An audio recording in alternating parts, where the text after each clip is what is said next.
Y vamos a ver Romanos 3 del 26 al 4:12, pero empecemos haciendo un repaso desde el 3:21. Pero ahora, sin la mediación de la ley, se ha manifestado la justicia de Dios, a que dan testimonio la ley y los profetas. Esta justicia de Dios llega mediante la fe en Jesucristo a todos los que creen. De hecho, no hay distinción, pues todos han pecado y están privados de la gloria de Dios. Pero por su gracia son justificados gratuitamente mediante la redención que Cristo Jesús efectuó. Dios lo ofreció como un sacrificio de expiación, que se recibe por la fe en su sangre, para así demostrar su justicia. Anteriormente, en su paciencia, Dios había pasado por alto los pecados. En el tiempo presente ha ofrecido a Jesucristo para manifestar su justicia. De este modo Dios es justo y a la vez el que justifica a los que tienen fe en Jesús. ¿Dónde pues está la jactancia? Queda excluida. ¿Por cuál principio? ¿Por el de la observancia de la ley? No, sino por el de la fe, porque sostenemos que todos somos justificados por fe y no por las obras que la ley exige. ¿Es acaso Dios solo Dios de los judíos? ¿No lo es también de los gentiles? Sí, también es Dios de los gentiles, pues no hay más que un solo Dios. Él justificará por la fe a los que están circuncidados y mediante esa misma fe a los que no lo están. ¿Quiere decir que anulamos la ley con la fe? De ninguna manera. Más bien confirmamos la ley. Es muy importante, creo yo, uno de los versículos más importantes es Romanos 3 del 23 al 26. Todos pecamos, todos estamos destituidos de la gloria de Dios, pero Él nos justifica gratuitamente mediante su gracia, por medio de la redención que es en Cristo.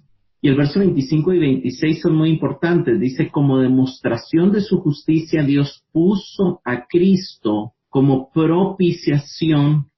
Algunas versiones dicen la palabra expiación, algunas usan el término propiciación. Los dos términos son importantes porque expiación tiene que ver con perdonar, tiene que ver con limpiar el pecado, y propiciación tiene que ver con librar de la ira de Dios. Pablo había aclarado, ¿verdad?, que la ira de Dios está sobre toda la humanidad, sobre todos los hombres, y propiciar es una palabra que significa apaciguar la ira. Entonces Cristo, con su sacrificio, perdonó nuestros pecados y apaciguó al mismo tiempo la ira de Dios para nosotros. ¿Con qué propósito? Con el propósito de manifestar su justicia, para que Él sea justo, para Él no comprometer su santidad, para que Él no comprometer su justicia, pero a la vez para poder reconciliar a pecadores injustos como nosotros hacia Él, ¿verdad? A la vez para poder hacernos justos. Y esto es algo bien interesante porque hay que explicar de alguna manera que la justificación de la que aquí Pablo habla es una justificación que, aunque en el capítulo 4 la vamos a ver un poco más detenidamente, es una declaración legal de que ahora ya no somos capaces de pecar, seguimos siendo capaces de pecar, pero legalmente somos justos, y es la formación de un nuevo ser, de una nueva vida en nuestro espíritu que sí tiene la justicia de Dios, pero seguimos teniendo un cuerpo y una alma donde habita el pecado. Entonces empecemos a partir del verso 26. Lo importante del verso 26 es que Dios no dejó el pecado sin pago. O sea, Dios no dejó la ira de Dios sin satisfacer. Él nos impartió justicia, o sea, Dios asignó nuestra culpa, nuestro pecado a Cristo para que Él la cargara, pero también mandó a Cristo a vivir una vida justa y santa para luego transferirnos esa justicia a nosotros, y eso lo dice 2 Corintios 5:21. Al que no conoció pecado, por nosotros lo hizo pecado, para que nosotros fuésemos hechos justicia de Dios en él.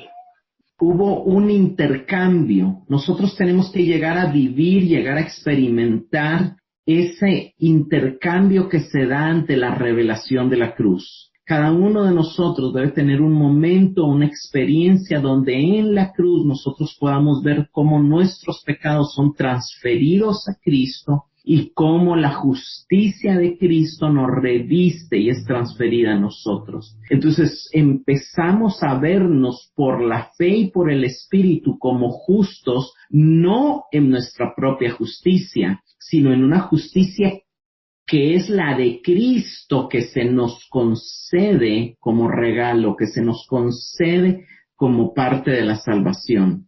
Y nuestros pecados son borrados. Él hizo alejar de nosotros nuestros pecados y los echó a lo profundo de la mar. Él hace olvidar, Él olvida nuestros pecados, dice la palabra. Entonces vemos cómo somos salvos de la ira de Dios porque Cristo satisfizo en nuestro lugar las demandas de la justicia de Dios.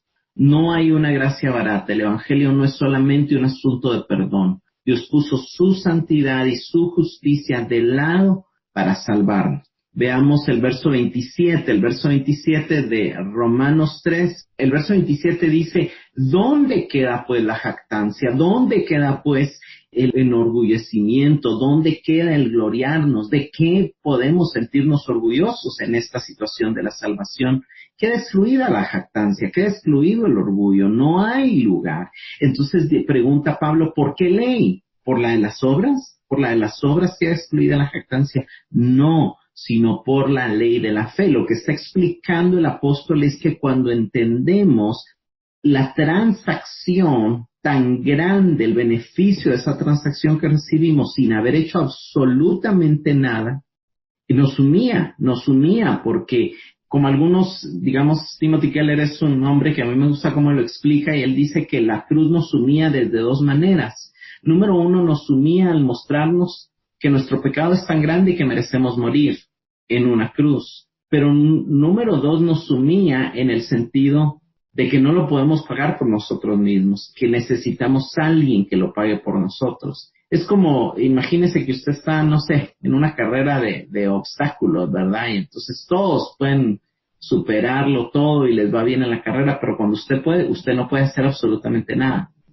Y usted necesita, al contrario, que alguien lo cargue para pasar ese obstáculo. En un ámbito normal, eso es humillante. Eso es humillante porque usted queda como inepto, como inútil comparado con los demás. Y eso es lo que hace el Evangelio. Eso es lo que hace el Evangelio, ¿verdad? Eliminar toda posibilidad de orgullo y toda posibilidad de jactancia en nosotros. ¿Por qué? Porque desde ningún punto de vista y bajo ninguna circunstancia nosotros podíamos por nosotros mismos entrar al cielo ni presentarnos como justos delante de Dios. Tuvo que haber alguien más que hiciera eso por nosotros.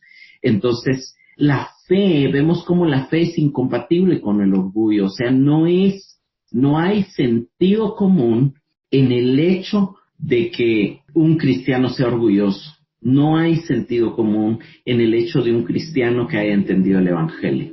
Cuando entendemos el Evangelio, lo que debe de producir en nosotros es humildad. Luego en el verso 28 dice, concluimos pues que el hombre es justificado por fe sin las obras de la ley. Entonces, es algo bien importante porque por años, digamos, a la teología católica y muchas teologías evangélicas nos enseñan que a veces tenemos que hacer algo para obtener la salvación, que tenemos que hacer algo para agradar a Dios. Y aquí dice, hay una conclusión importante de saber. La salvación no necesita de ninguna obra. Ninguna obra cuenta para la recepción de justicia. Ninguna obra cuenta para nuestra salvación.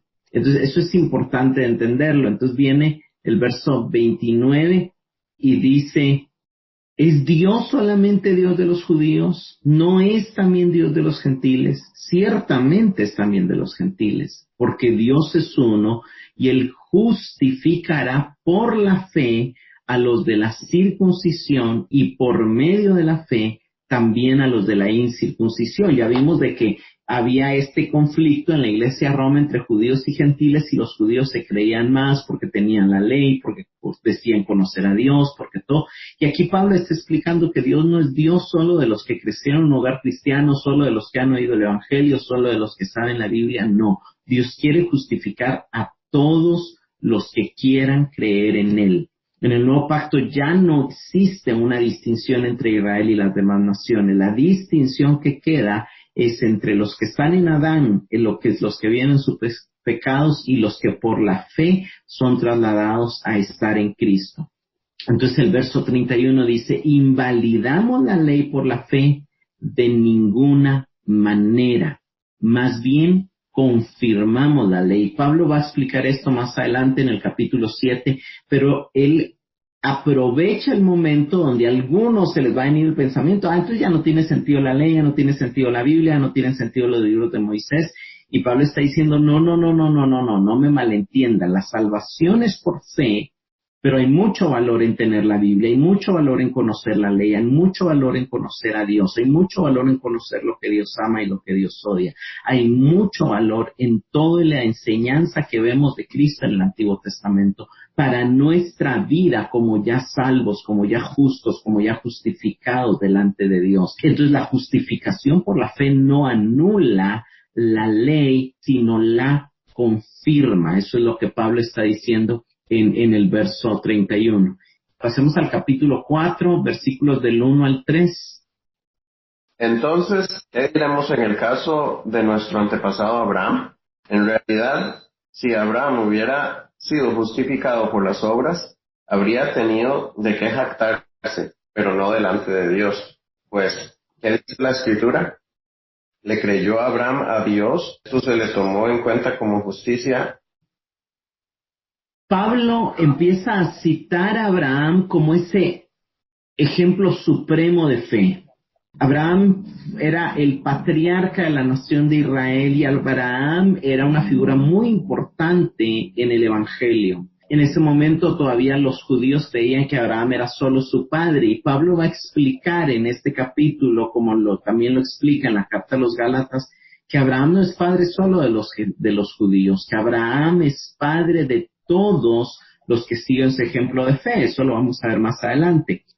Pero Pablo, aquí, la pregunta que Pablo va a responder, que surge en el corazón de los oyentes, que surge en el corazón de nosotros es, o sea que la salvación después de Cristo cambió. Y en el Antiguo Testamento se salvaban por obras y ahora nosotros nos salvamos por fe. Y Pablo dice, no, yo les voy a poner dos ejemplos del Antiguo Testamento y les voy a demostrar que la salvación siempre ha venido por fe. Ya les demostré que nadie puede cumplir la ley, que no hay justo ni aun uno, que no hay quien haga el bien, que no hay quien busque a Dios. Eso aplica también para Abraham. Abraham no era un justo, Abraham no buscaba a Dios, Abraham no podía hacer el bien. Abraham también fue un adorador de los astros, del sol, de la luna, y también hoy vamos a ver un poco sobre cómo a veces tenemos un concepto distorsionado de quién fue Abraham, ¿verdad? Y Abraham, obviamente, es un gran ejemplo a seguir, pero no fue un hombre perfecto. Y no fue justificado por ser bueno. Entonces empieza diciendo Pablo, ¿qué halló Abraham nuestro padre? O sea, ¿qué tuvo Abraham que Dios lo escogiera a él?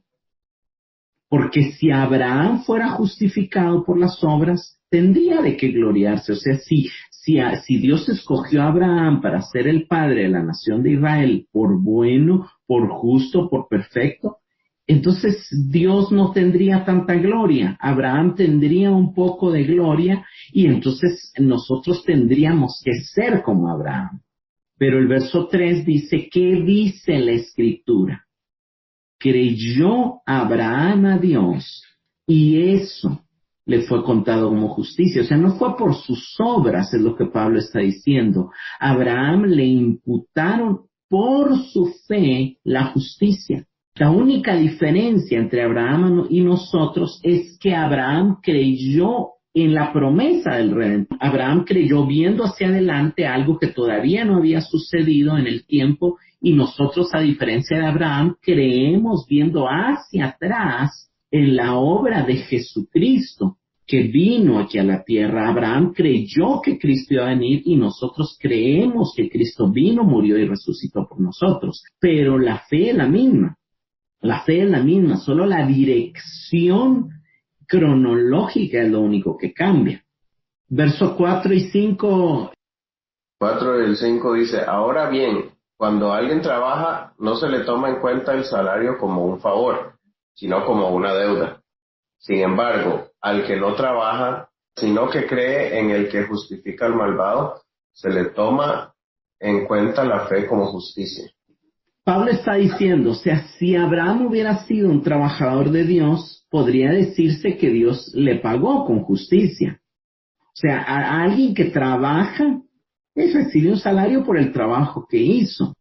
Pero no es así en el caso de la salvación. No es así en el caso de la salvación. La salvación no es un pago por nuestro trabajo ni es un pago por nuestras obras. Es a un malvado, a alguien que no hizo nada, es al que Dios justifica cuando cree. Es algo bien interesante porque los requisitos para ser justo es ser malvado, es ser impío, es ser pecador, como lo vamos a ver y como lo repite Pablo varias veces en el libro de Romanos. No es a los buenos, no es a los justos, no es a los que están trabajando para Dios. Y por eso es tan importante entender que nuestras obras si hacemos obras para Dios y servimos a Dios, no es para obtener favor de Él, porque nosotros, si es que algo hacemos, somos inútiles en lo que hacemos para Él, dijo Cristo. En algún momento a veces hemos oído predicar o a veces tenemos la idea de que Dios eligió a Abraham por su obediencia, pero yo quiero mostrar en algunos pasajes que eso no es cierto. Abraham no fue necesariamente una persona obediente de primas a primero. Vamos a ver cómo el escritor deja claro que fue Dios el que insistió en manifestarse a Abraham. Pablo quiere dejar muy claro cómo es una esperanza para nosotros que la promesa de Dios hecha a Abraham no fue un premio por su obediencia ni por su perfección. Génesis 12:1, fue por gracia, fue por amor.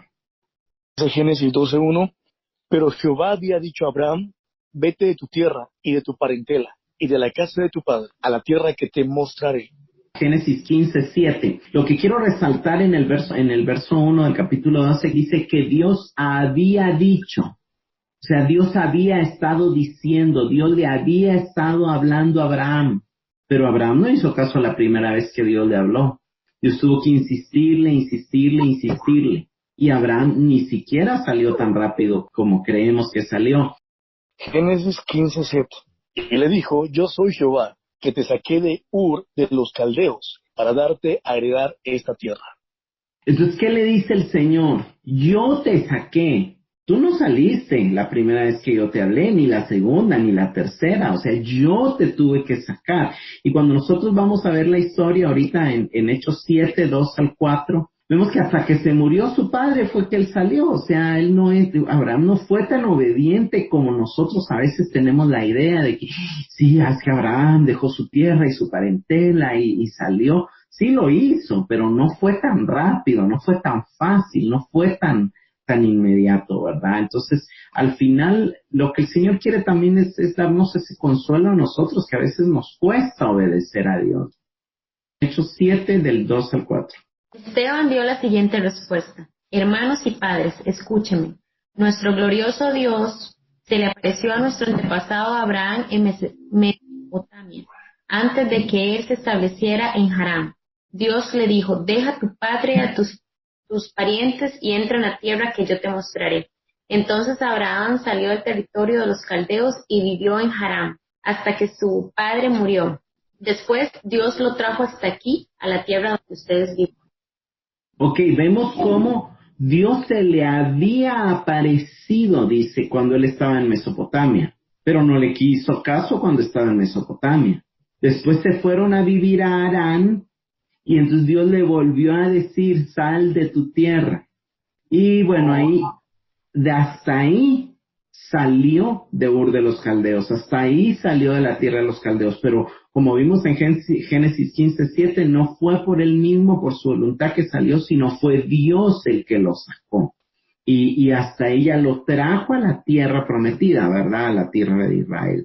Entonces vemos que Abraham, al igual que a nosotros, ¿verdad? De primas a primeros le costó obedecer. Yo, en la mayoría de casos que conozco, algunos de nosotros hemos crecido en la iglesia y tal vez hemos oído muchas veces el evangelio, pero no nos ha caído el 20 de la noche a la mañana. Por otro lado, hay gente que creció en el mundo, que creció alejado del conocimiento de la verdad y que a veces tiene que oír varias veces el evangelio para que el Espíritu Santo llegue y transforme el corazón endurecido.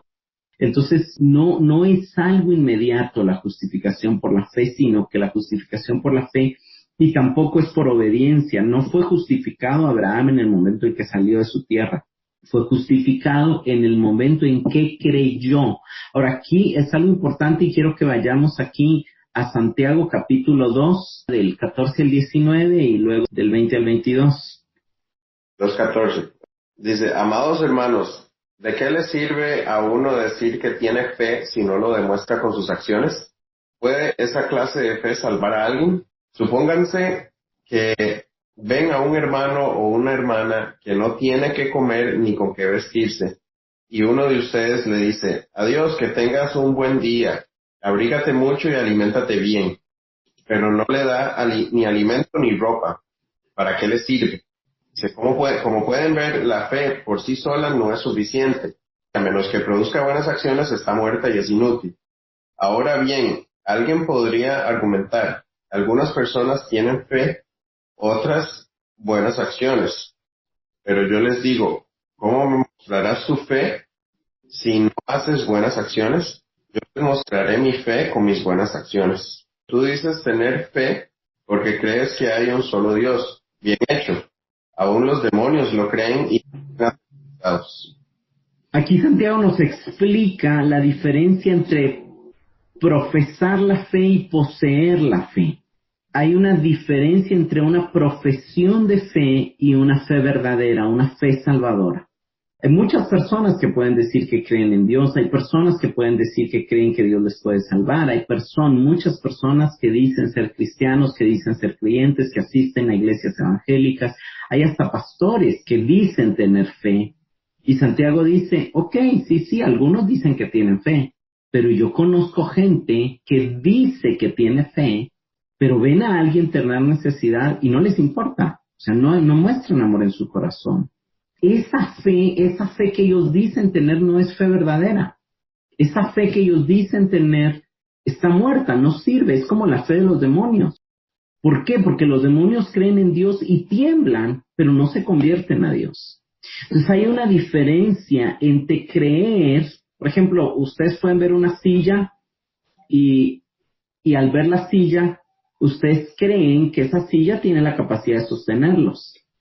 Pero hay una diferencia entre creer que la silla puede sostenerme y estar sentado en la silla. Es exactamente la misma diferencia entre decir, sí, yo creo que Cristo puede salvarme, yo creo que Cristo puede perdonar mis pecados, yo creo que Cristo puede perdonar mis pecados, que puede salvarme, pero no es lo mismo decir yo confío en Jesús, yo decido poner mi fe en Jesús para el perdón de mis pecados. Entonces, esa es la diferencia que Santiago está haciendo aquí. ¿Por qué? Porque como Cristo habló, ¿verdad? De aquellos que de labios le confesaban, pero su corazón estaba lejos de ellos, ¿verdad? Entonces, si hay fe verdadera, habrá una manifestación de vida. Santiago 2, del 20 al 22. ¿Mas quieres saber, hombre vano, que la fe sin obras es muerta? ¿No fue justificado por las obras Abraham, nuestro padre, cuando ofreció a su hijo Isaac sobre el altar? ¿No ves que la fe actuó juntamente con sus obras y que la fe se perfeccionó por las obras? Este pasaje es bien interesante porque cuando uno lo lee así sin entenderlo y sin saber el Antiguo Testamento, uno dice, no, Abraham no fue justificado por la fe, sino por sus obras, porque pareciera que Santiago está diciendo que Abraham fue justificado por las obras. Eso es literalmente lo que está escrito. Sin embargo, lo que pasa es que esto es lo que viene en nuestra mente porque nosotros no conocemos el Antiguo Testamento, pero Santiago le está escribiendo a judíos. Y cuando Santiago le escribe a judíos, Santiago está citando el Antiguo Testamento, y cuando nosotros vemos al Antiguo Testamento, vemos que Abraham fue justificado por la fe en Génesis 15:6 y ofreció a Isaac su hijo en Génesis 22. Entonces, lo que está diciendo Santiago es que la fe de Abraham era una fe viva que se demostró en obediencia y que actuó en obras. Cuando uno estudia Gálatas es un libro que defiende mucho cómo la justificación es solo por la fe y no por las obras, pero es por una fe que obra por el amor, una fe que trabaja por el amor. Lo que Santiago está diciendo aquí es que la fe genuina se demuestra. El 23 al 26, siempre de Santiago 2. Del 23 al 26. Dice la palabra, y se cumplió la escritura que dice, Abraham creyó a Dios y le fue contado por justicia, y fue llamado amigo de Dios. Vosotros veis pues que el hombre es justificado por las obras y no solamente por la fe. Asimismo, también Rahab, la ramera, no fue justificada por obras cuando recibió a los mensajeros y los envió por otro camino, porque como el cuerpo sin espíritu está muerto, así también la fe sin obras está muerta. Hay que entender que Santiago aquí está hablando, o sea, vuelve a repetir en el verso 24, dice, veis que el hombre es justificado por las obras y no solamente por la fe, pero aquí a lo que Santiago se está refiriendo es que el hombre es justificado por una fe que obra, por una fe que trabaja y no solamente por una profesión de fe, no solamente por haber levantado la mano, haberse bautizado, asistir a una iglesia, sino por una fe que es real y que se evidencia en obras, porque lo que pasó con la fe de Abraham es que creyó, le fue contado por justicia en Génesis 5 y se evidenció en obediencia en Génesis 22. Todos los ejemplos de fe que, por ejemplo, el autor a los Hebreos nos explica, dice, por la fe Abel, ¿qué hizo Abel? Obedecer al ofrecer al Señor lo que el Señor pedía, un cordero y no vegetales como Caín. Por la fe Josué rodeó los muros de Jericó, ¿qué hizo Josué? Obedecer a Dios de no pelear, sino darle vuelta a unas murallas, obedecer una orden que parecía muy tonta. Por la fe Rahab, ¿qué hizo Rahab? Obedecer al instinto de Dios de recibir a los espías y de traicionar a su nación, arriesgar su vida por obediencia. Por la fe Moisés, ¿qué hizo Moisés? Creerle a Dios al rechazar ser hijo de la hija faraón. O sea, todos los ejemplos de fe fueron una fe que se demostró en obediencia, una fe que se arriesgó. Entonces ahí es donde es muy importante entender cómo la salvación funciona y cómo saber si alguien es salvo. ¿Por qué? Porque alguien que se diga ser cristiano, que diga creer en Dios, pero que no haya ninguna evidencia, realmente es de dudar, y ahí es donde tenemos que predicarnos el evangelio a nosotros mismos si no estamos viendo fruto en nosotros o a nuestro familiar que cree que es salvo, pero que en realidad nunca ha sido salvo. Pablo compara en Romanos 11, no lo vamos a leer, pero ustedes lo pueden leer después. Pablo compara nuestra salvación con el ser injertados en Cristo, y Cristo habló que la salvación era estar en Él. Toda la Biblia nos explica eso, ¿verdad? Y entonces Pablo dice que fuimos injertados en el olivo que es Cristo. Ahora, ¿cómo usted sabe que una rama se injertó, que una rama pegó? Porque usted puso la rama y la rama creó una conexión con el tronco y con la savia, y como resultado está verde y va a dar fruto. Entonces, el resultado de que el injerto, de que la unión se dio con el injerto, es que está verde. Pero si las ramas sigue ahí, pero está seca, es evidente que no pegó, es evidente que no fue realmente injertada, es evidente que está muerta. Y hay gente que cree que porque está en una iglesia, tiene vida en Cristo. Pero si no está verde, si no se le ve algo de Cristo fluyendo en él, hay que dudar, hay que dudar. Y ese es el punto aquí, ¿verdad? Somos justificados solo por la fe, pero la fe verdadera obra por el amor. La fe verdadera se evidencia, ¿verdad? La evidencia de que una rama está injertada y pegó, y hay vida en esa rama, es que está verde, es que hay algo de la vida del tronco fluyendo hacia ella. Está verde y en algún momento va a dar fruto. Entonces eso es una de las cosas que tenemos que evaluar en nosotros, ¿verdad? Hay un anhelo de amar más, hay un anhelo de buscar más a Dios. Brota el amor, brota el perdón, brota el gozo, brota la paz. Claro, aunque a veces no tanto como quisiéramos, pero empieza a manifestarse esa hambre, ¿verdad? Como un niño recién nacido. Entonces eso es lo que está diciendo. Entonces sigamos en el capítulo 4 del 6 al 8. Él también habló de lo mismo cuando describió la felicidad de los que son declarados justos sin hacer esfuerzos para lograrlo. O qué alegría para aquellos a quienes se les perdona la desobediencia, a quienes se les perdonan los pecados. Sí, qué alegría para aquellos a quienes el Señor les borró el pecado de su cuenta. Luego de dar el ejemplo de Abraham, que es importante que nos quede claro el ejemplo de Abraham, Abraham creyó por fe, su fe le fue contada por justicia, pero esa fe fue probada. Esa fe fue probada unos años después y fue aprobada como real, como genuina, como verdadera por medio de la obediencia. La fe siempre va a ser probada. Pedro nos habla de que la fe es probada por fuego, ¿verdad? Y entonces nuestra fe, para ver si es verdadera, en algún momento va a ser probada en circunstancias difíciles.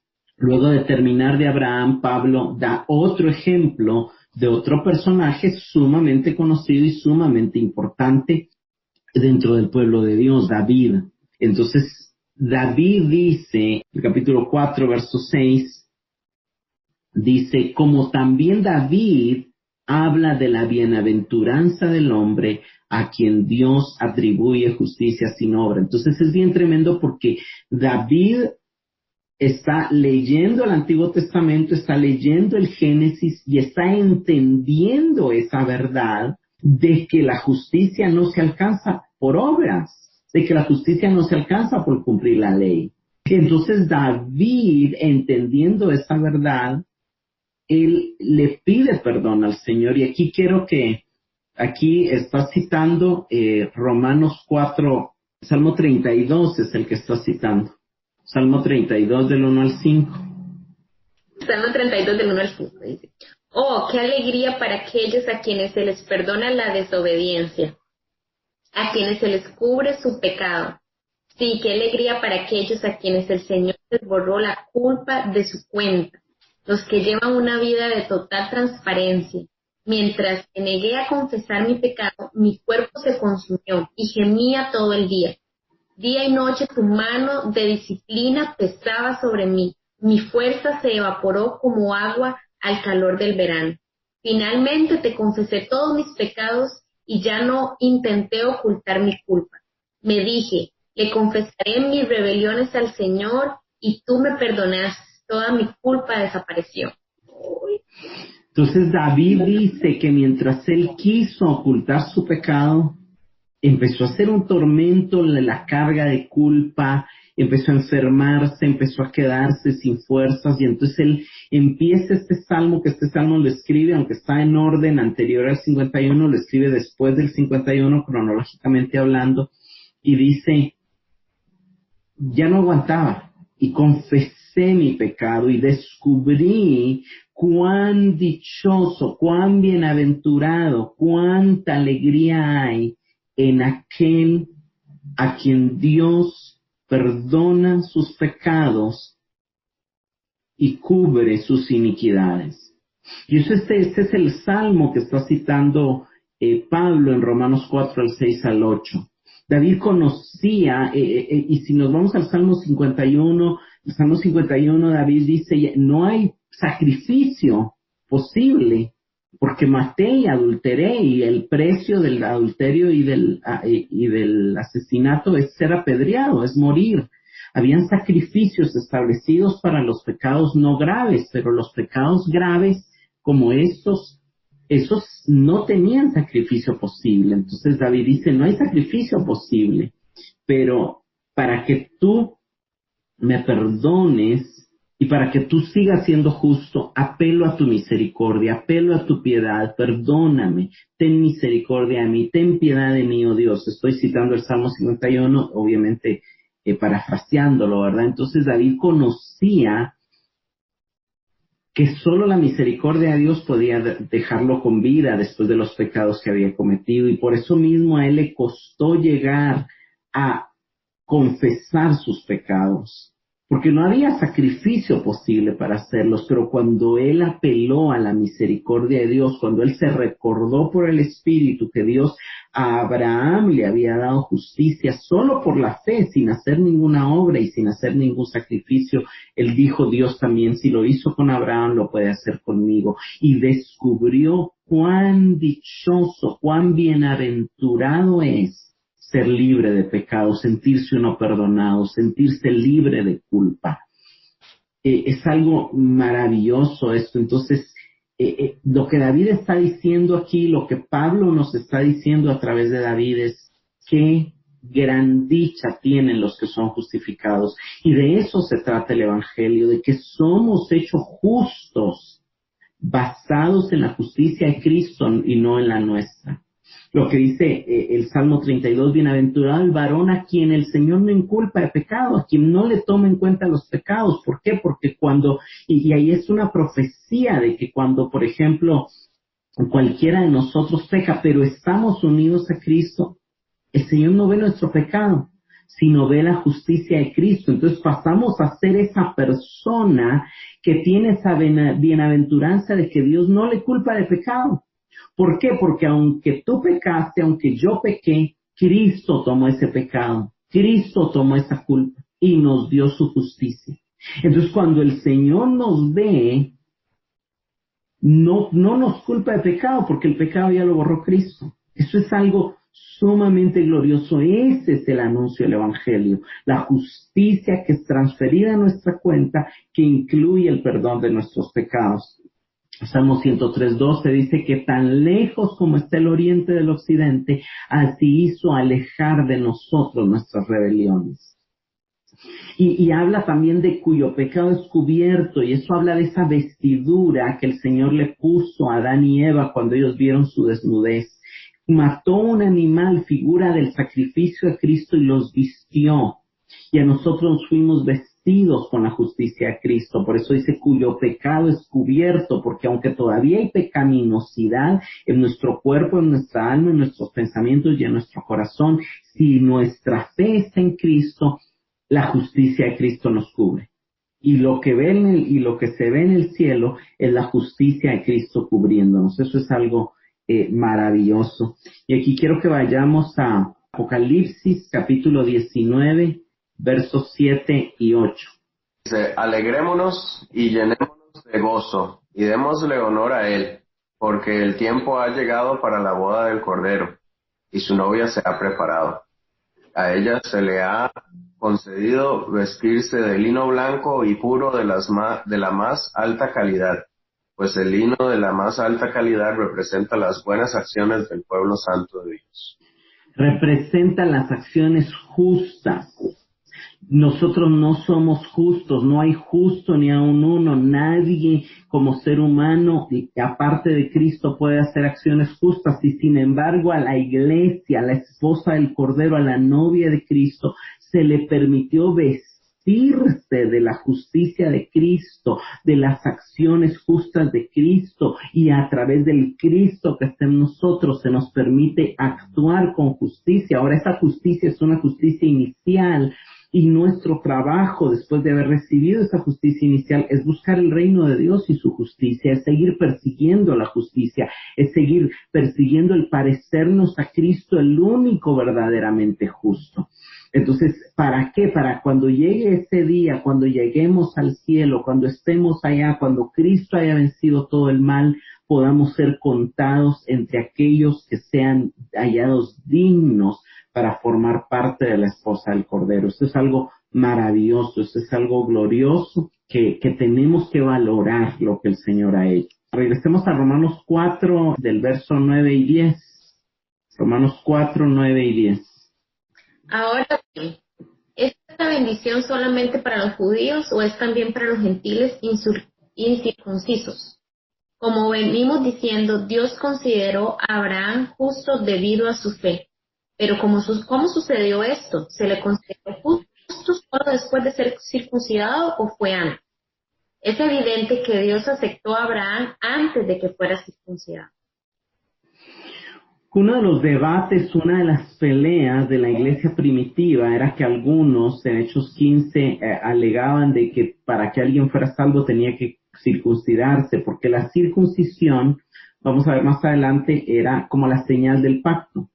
Pablo está explicando que esta justificación, esta salvación que Abraham tuvo, no la tuvo después de la circuncisión, ni fue por ser circuncidado que Dios le contó su fe por justicia, sino que al contrario, él todavía no estaba circuncidado cuando recibió la fe por justicia. Y aquí Pablo está explicando esto para todos nosotros, o para los que nunca asistieron a una iglesia, se bautizaron, no tuvieron ninguna señal de ser aptos para ser salvos, ¿verdad? O sea, Dios no busca aptos, Dios no busca los mejores candidatos, sino que Él escoge, como dice Corintios, lo vil y lo menospreciado.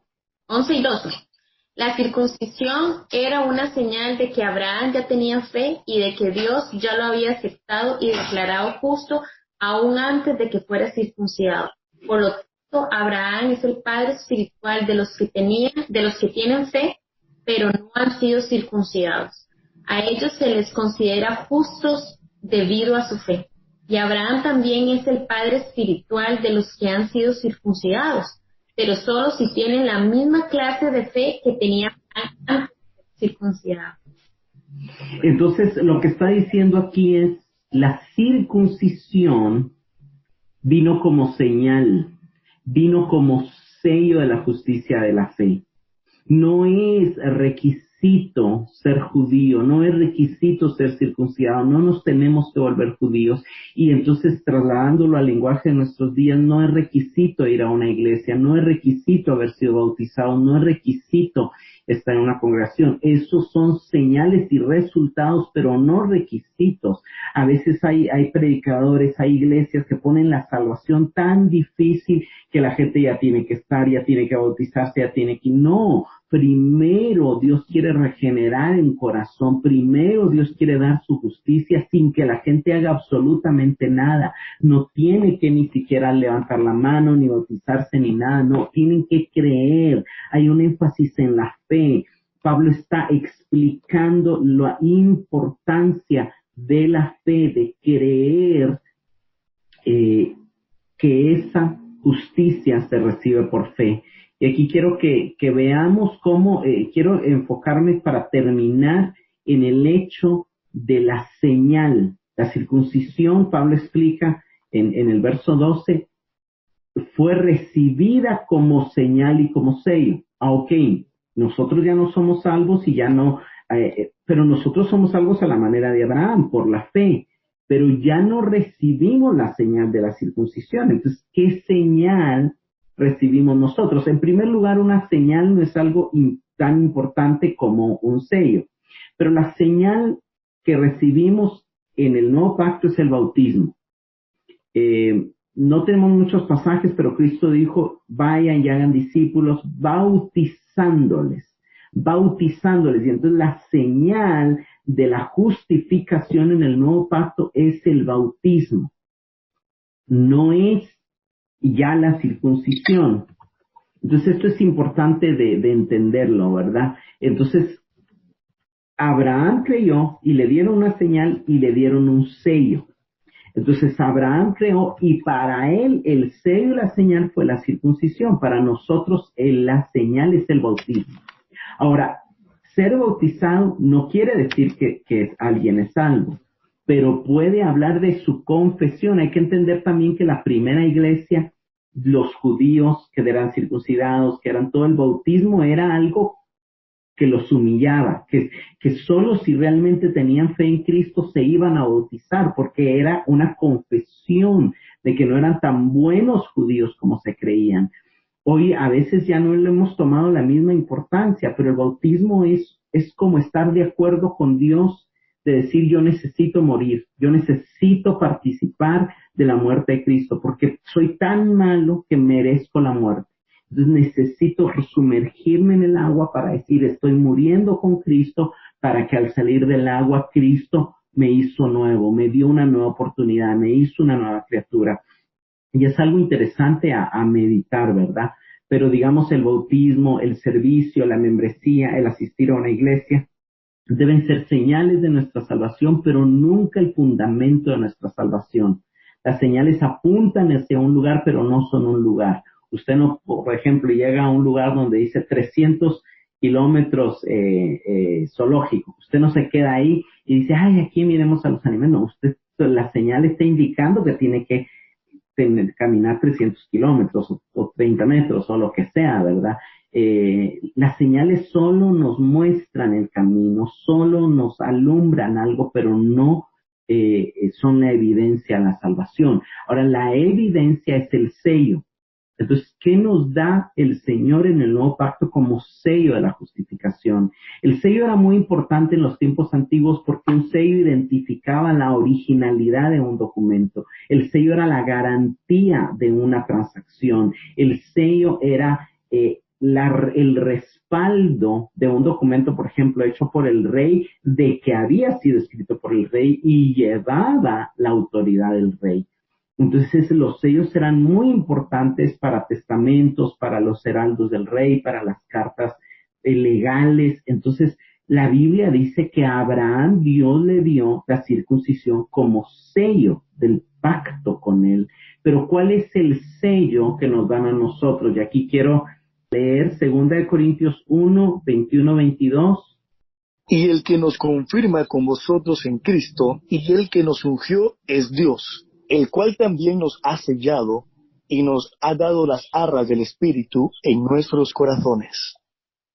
Dice que Dios es el que nos confirma esa unión con Cristo, esa recepción de la justicia de Cristo, esa transacción donde Cristo tomó nuestros pecados y nos dio su justicia a través de un sello que ha puesto como garantía o como arras. La palabra arras es también para decir garantía, que es el Espíritu Santo en nuestros corazones. Esto es maravilloso.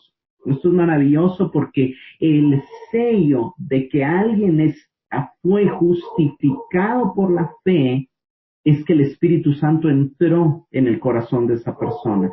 Y por el hecho de que el Espíritu Santo entró en el corazón de esa persona, esa fe debe manifestarse. Debe de haber un amor hacia Dios que brote. Debe de haber un anhelo por aprender la palabra. Debe de haber una necesidad por saber más de Él. Debe de haber ese deseo por seguir creciendo en Él. Entonces, eso es algo maravilloso. Vayamos a Efesios 1, 13 y 14.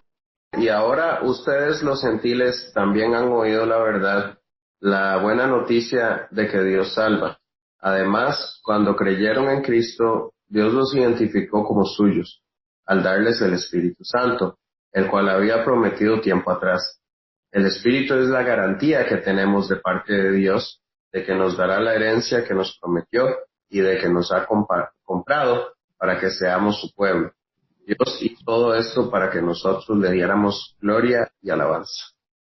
Este pasaje tiene muchas verdades contenidas en pocas oraciones. Aquí Pablo explica y da un pequeño resumen de todo el proceso de la salvación. Lo primero que pasó fue que oímos la palabra de verdad, oímos el mensaje del Dios que salva, oímos el evangelio de la salvación. ¿Cómo alguien puede creer si no oye? ¿Cómo creerán si nadie les predica? La fe viene por el oír y entonces primero oímos, primero es necesario, por eso necesitamos tanto predicar el evangelio, para que otros oigan. Después de haber oído, dice que habiendo creído en Él, habiendo puesto nuestra fe en Él, ese es el segundo paso. Poner nuestra fe en Él, poner nuestra confianza en que el sacrificio de Cristo fue suficiente, en que Dios aceptó el sacrificio de Cristo en nuestro lugar, en que Él está dispuesto a perdonar nuestros pecados y a darnos su justicia. Entonces, en ese momento que creímos en Él, dice la Biblia que Él nos selló con el Espíritu Santo que Él había prometido. Y que ese sello del Espíritu Santo es la garantía de que un día Él nos va a resucitar y nos va a dar un nuevo cuerpo.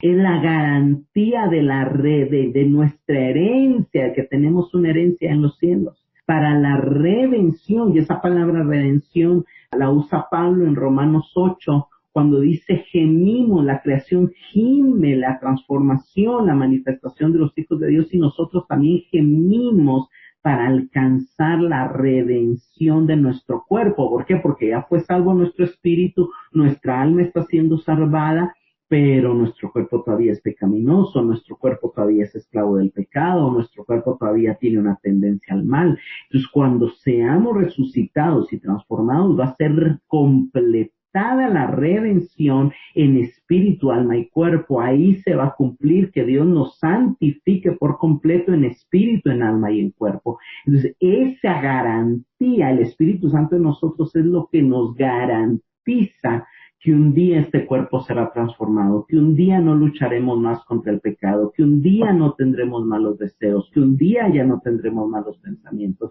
Pero mientras llegue ese día, nos toca hacer morir las obras de la carne. Mientras llegue ese día, nos toca buscar agradar a Dios. Entonces, esto es maravilloso, porque el sello que nosotros tenemos no es como el sello de Abraham, que era una marca física externa. Es Dios mismo metiéndose adentro de nosotros. Eso es poderosísimo. Y eso nos da la certeza, la seguridad de nuestra salvación. Terminemos con 1 Corintios 12:13. El cuerpo humano, aunque es uno, está compuesto de muchos miembros, y esos miembros, aunque son muchos, forman un solo cuerpo. Lo mismo sucede con el cuerpo de Cristo. Hemos sido bautizados en el cuerpo de Cristo por un solo espíritu, y todos hemos recibido el mismo espíritu. Algunos somos judíos, otros son gentiles, algunos son esclavos y otros son libres, pero todos formamos un solo cuerpo. Mire qué maravilloso.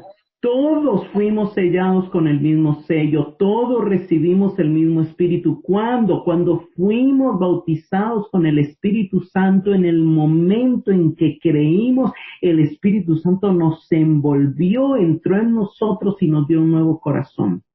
El bautismo con el Espíritu no es hablar en lenguas. El bautismo con el Espíritu es ser parte de la iglesia. El hablar en lenguas es uno de los dones del Espíritu que no se lo da a todos, porque así como no todos son apóstoles, no todos son maestros, no todos son profetas, no todos profetizan y no todos hablan en lenguas. Es un don que puede que algunos lo reciban y que puede que algunos no, pero hay iglesias donde enseñan que la evidencia de ser bautizado con el Espíritu Santo es hablar en lenguas y que todos tienen que hablar en lenguas. Eso no es bíblico. Aquí es claro Pablo al decir que todos los que formamos parte del cuerpo de Cristo hemos sido bautizados con su Espíritu. Hemos sido bautizados con diferente función, con diferente asignación, con diferentes dones, pero hemos sido bautizados. Y aquí es importante entender, ¿verdad? La fe precede a la señal y al sello de la justificación. Primero creemos y en el momento en que creemos, Dios nos llama a bautizarnos en agua como señal, como profesión pública de fe y nos sella con su Espíritu y nos bautiza con su Espíritu. Entonces el bautismo es doble, es algo interno invisible hecho por el Espíritu al entrar en nosotros y es algo externo como una confesión externa de fe que es ideal que todos hagamos, porque el que me confesare delante de los hombres, yo le confesaré de parte de mi Padre. El tema de hoy ha sido, yo creo que el mensaje y la aplicación para nosotros es: evaluemos no tener una profesión de fe, sino una posesión de fe. Evaluemos que no seamos como aquel que dice tener fe, pero no se le nota, sino como el que realmente ha puesto su confianza en Dios y ha sido revestido por su justicia, y esa fe obra por el amor. Esa fe demuestra ser verdadera a través de sus obras. Amén. Oremos. Padre, gracias, Señor, por tu palabra. Ayúdanos a tener esa fe genuina, esa fe verdadera, esa fe que se manifiesta por obras y esa fe que se confirma con el sello de tu Espíritu Santo que a todos nos ha bautizado y que a todos se nos dio a beber. Señor, oramos para que la vida de tu Espíritu y la conexión nuestra a Cristo se manifieste en nosotros a través de buenas obras, a través de buenos frutos. Y que también tu Espíritu nos permita fluir en los dones que tú quieras darnos, no en lo que nosotros querramos, pero tu palabra también nos manda a anhelar esos dones. Y queremos anhelarlos y queremos que tú fluyas en nosotros. En el nombre de Jesús. Amén y amén.